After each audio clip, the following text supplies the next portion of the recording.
لڑکے یہ بھی خواب سجا کر کے بیٹھتے میری دلہن ایسی ہونی چاہیے کہ اس کا حسن ایسا ہو، میرے یہ کہ ہاتھ میں اختیار دے دیا، رات کی تنہائی میں جب تو بیٹھے تو غلیظ قسم کی چیزیں دیکھ اور اپنی شرمگاہ سے کھیل۔ موبائل کو ہمارے سب کے ہاتھوں میں تھما کر انٹرنیٹ ڈال کر اس میں کثیر قسم کی غلیظ ویب سائٹ بھر دی۔ حضرت صلی اللہ تعالیٰ علیہ وسلم فرماتے ہیں قیامت کے دن اگر انسان کو اس کے باڈی میں سے کوئی چیز جہنم میں لے جاتی ہے تو وہ دو ہی چیزیں ہیں جو اسے دوزخ میں لے جاتی ہیں سب سے زیادہ۔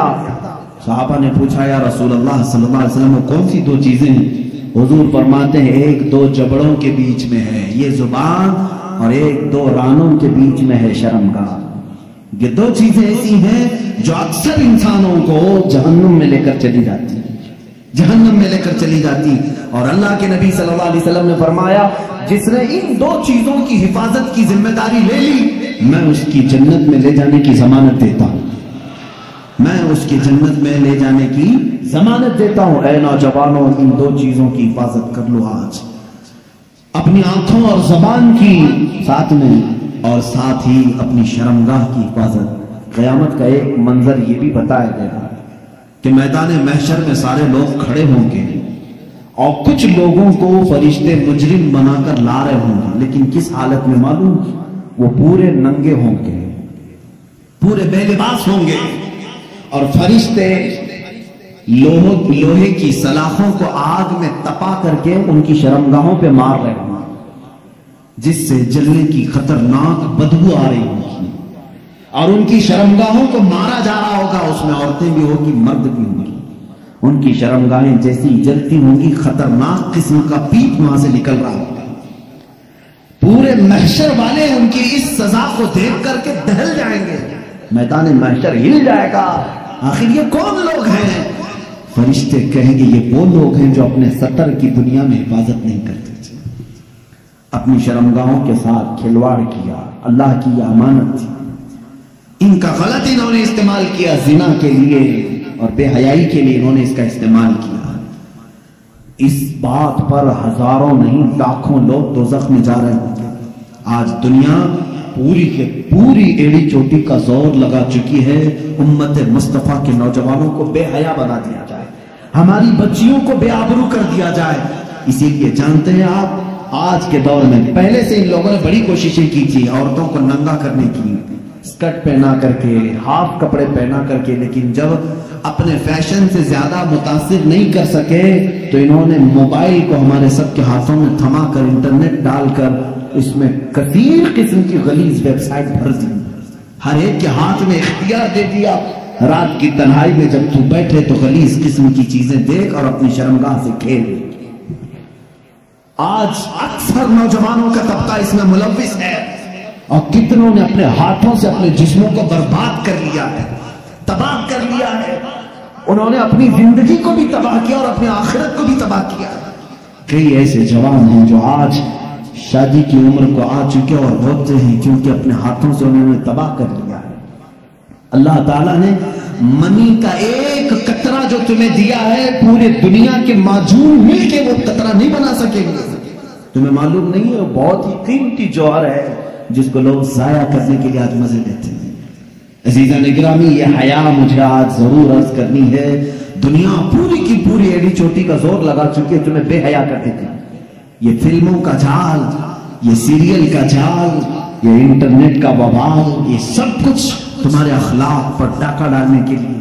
دیکھو آج بچیوں کو دیکھو کس کو آئیڈیل مانتی ہیں، یہ فلموں کو دیکھ کر کے، سیریل کو دیکھ کر کے خواب سجاتی ہیں کہ میرے نکاح بھی ایسی کسی سے ہونا چاہیے، میری شادی ایسی سے ہونا چاہیے۔ لڑکے یہ بھی خواب سجا کر کے بیٹھتے میری دلہن ایسی ہونی چاہیے کہ اس کا حسن ایسا ہو۔ میرے عزیزو یہ جادوگری ہے جو پردے پہ دکھائی جا رہی ہے، جادوگری ہے، ان کی خود کی لائف میں وہ ساری چیزیں نہیں ہیں جو فلموں میں درشائی جاتی ہیں۔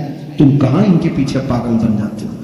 تمہارے لیے آئیڈیل اگر کوئی ذات ہو، لڑکیوں کے لیے میں کہتا ہوں کہ تمہاری زندگی چند لمحوں کی ہے، چند دنوں کی ہے، چند سانسوں کی ہے، اگر ہمیشہ کا عیش چاہتی ہو تو آئیڈیل سیدہ کائنات فاطمہ الزہرا کو چنا۔ اور ہر دولہا ہر نوجوان حیدر کرار کو اپنا آئیڈیا بنائے، نمونہ عمل ان کو بنائے۔ پوری زندگی تم جن کے ہاتھوں تباہ کر رہے ہو، قیامت کے دن اس کا حساب ہوگا۔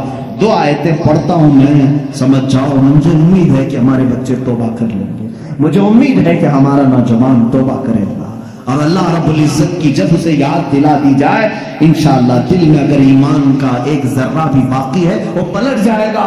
میرا مولا قرآن میں فرماتا ہے تم جن ہاتھوں سے کھیل رہے ہو، جن اپنے اعضاء سے کھیل رہے ہو، یہ مت سمجھنا کہ کوئی نہیں دیکھ رہا۔ مولا علی کرم اللہ وجہہ الکریم فرماتے ہیں میں نے زندگی میں 2 چیزیں دیکھی کہ جب تنہا ہو تو ڈر جانا، اس لیے کہ گواہ بھی وہی ہے، حاکم بھی وہی ہے، گواہ بھی وہی ہے، حاکم بھی وہی ہے۔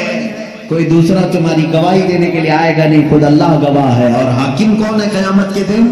وہی حاکم ہے۔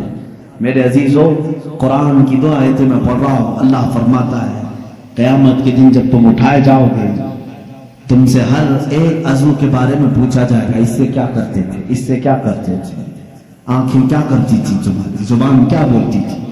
تھوڑی دیر کے بعد سورہ یاسین میں اللہ فرماتا ہے اليوم نختم على افواہہم وتکلمنا ایدیہم وتشہد ارجلہم بما کانوا یکسبون۔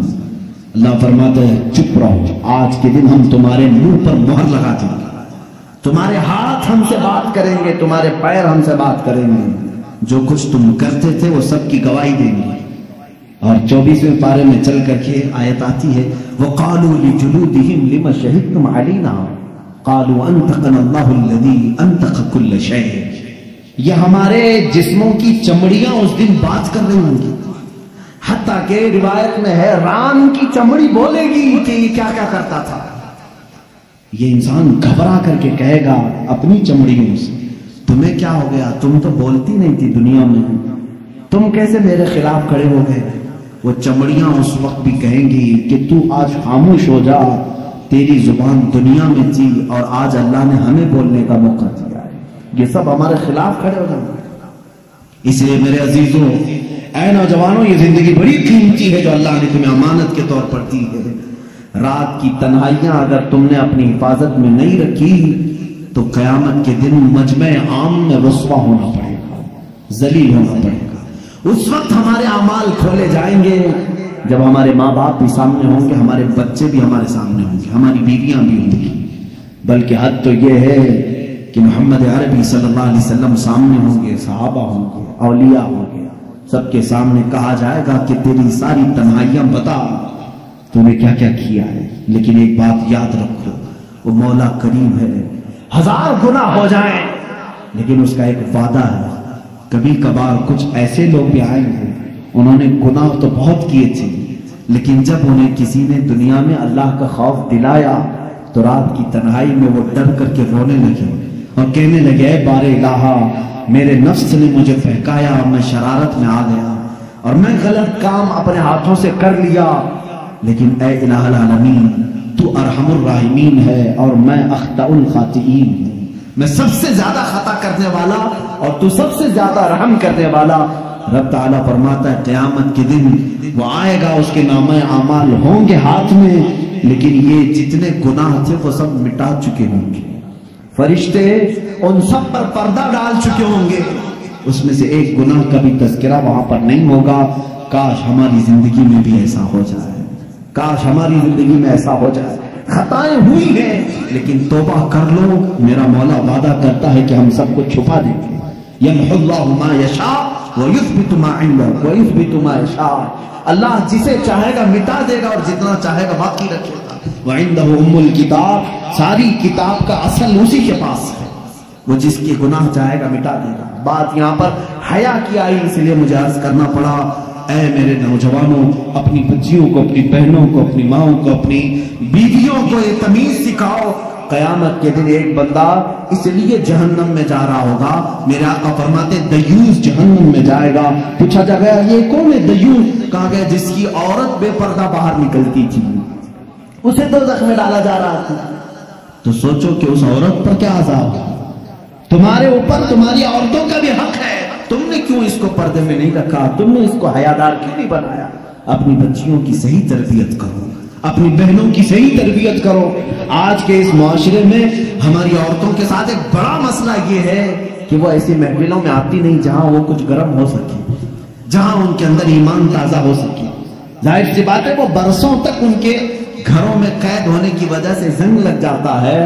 اب تو انٹرنیٹ کا زمانہ ہے, ان کو تقریریں سناؤ, دین کی طرف مائل کرو, ان کو کتابیں پڑھنے کا حکم دو, بیانات اچھے سننے کی ترغیب دلاؤ. ورنہ اکثر عورتوں کا حال یہ ہوتا ہے, نہ ان کے لیے جمعہ ہے, نہ عیدین ہے, نہ کبھی وہ محفلوں میں آتی ہیں, جس کی وجہ سے ٹی وی میں جو دیکھا وہی ان کے دل میں اترنے لگا. اس لیے بگاڑ آیا. اب مجھے ڈر اس بات کا ہوتا ہے, میرے آقا صلی اللہ علیہ وسلم نے فرمایا قیامت کے قریب سب سے بڑا فتنہ جو آئے گا وہ دجال کا ہوگا, اور اس دجال کی فوج میں سب سے زیادہ عورتیں شامل ہوں گی. عورتیں شامل ہوں گی, اور دجال اپنی فوج کو طاقت دے گا تو عورتوں کی بے حیائی سے وہ ننگی کر کے لائے گا. بھوکے بھیڑیے کی طرح نوجوان ان کی طرف جھپٹ جاتے ہیں. آج بھی یہی حال ہے. کتے بھی اس طرح سے نہیں جھپٹتے جس طرح کچھ عیاش طبیعت کے نوجوان عورتوں کی طرف لپک جاتے ہیں. تمہارا امتحان ہے, تمہارا امتحان ہے. یاد رکھو, تم اپنی آنکھوں کو بچا لو. دنیا میں اللہ تمہارے لیے جنت کی حوریں رکھا ہے جن سے تمہارا نکاح ہونا ہے. عزیزان گرامی, حیا کو ساتھ رکھو. جب تم تنہا ہو تب بھی یہ سمجھ لو کہ مجھے میرا اللہ دیکھ رہا ہے.